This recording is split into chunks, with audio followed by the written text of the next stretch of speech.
வணக்கம், welcome to அமெரிக்கம் talkies. இன்னைக்கு நம்ம சிறை படத்தோட ரிவ்யூ பார்க்க போறோம். வாங்க.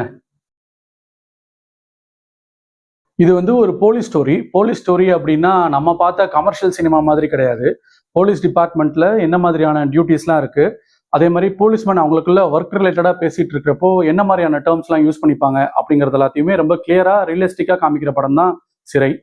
இந்த படத்தோட டைரக்டர் சுரேஷ் ராஜகுமாரி. பட் இந்த படத்தோட கதை எழுதுனது டானாக்காரன் படத்தோட டைரக்டர் தமிழ்.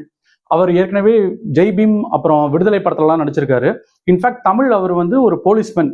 ஏன்னா போலீஸ் டிபார்ட்மெண்ட்ல ஒர்க் பண்ணிட்டு ரிசைன் பண்ணிட்டு தான் சினிமாக்கு வந்திருக்காரு. ஸோ அவரோட இந்த போலீஸ் எக்ஸ்பீரியன்ஸ் இந்த படத்துக்கும் சரி டானாக்காரனுக்குமே சரி ரொம்ப நல்லா ஹெல்ப் பண்ணுது. ஸோ அதனாலேயே இந்த படம் நல்ல ரியலிஸ்டிக்கா உண்மைக்கு நெருக்கமா இருக்கு. இந்த படத்துல எனக்கு ரொம்ப பிடிச்சது ஸ்கிரீன் பிளே.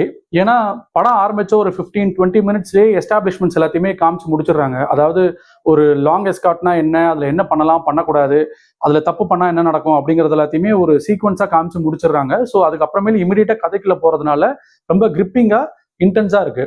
ஸ்டோரியா பாத்தீங்கன்னா இது நம்ம ஏற்கனவே பார்த்த படத்தை ஞாபகப்படுத்தினாலுமே அந்த படத்துக்கும் இதுக்கும் எந்த சம்மந்தமுமே இல்லை. இந்த படத்துல மேலோட்டமா ஒரு மத அரசியல் பத்தி பேசுறாங்க. பட் மேலோட்டமா இருந்தாலுமே அது கிரியேட் பண்ற இம்பாக்ட் ரொம்ப டீப்பா இருக்கு. ஏன்னா எங்கேயோ அரசியல் லாபத்துக்காக பண்ற மத அரசியல் எந்த அளவுக்கு லா அண்ட் ஆர்டர்ல இம்பாக்ட் பண்ணுது.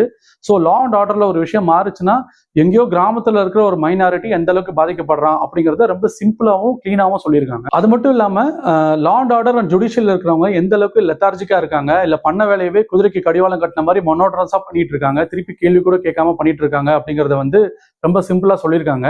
ஒரு சின்ன போலீஸ் கான்ஸ்டபிள் கூட அவருக்கு உண்டான பவரை அவர் ப்ராப்பரா எக்ஸிக்யூட் பண்ணாருன்னா என்ன மாதிரியான சேஞ்சஸ்லாம் நடக்கும் அப்படிங்கிறதையுமே ரொம்ப கிளியரா சொல்லியிருக்காங்க. அதே மாதிரி படத்துல நடிச்சவங்க விக்ரம் பிரபு, அப்புறம் அந்த அப்துல்ங்கிற கேரக்டர் பண்ணியிருக்கிற அந்த பையன், அப்புறம் அவரோட லவ்வரா வரவங்க, அவங்க எல்லாருமே ரொம்ப எக்ஸலண்டா நடிச்சிருக்காங்க. முக்கியமா விக்ரம் பிரபு அவரோட ஸ்கிரிப்ட் செலெக்ஷன் ரொம்ப எக்ஸலண்டா இருக்கு. இந்த மாதிரி வித்தியாசமான படங்கள்லாம் அவர் பண்ணணும்னு நான் நினைக்கிறேன்.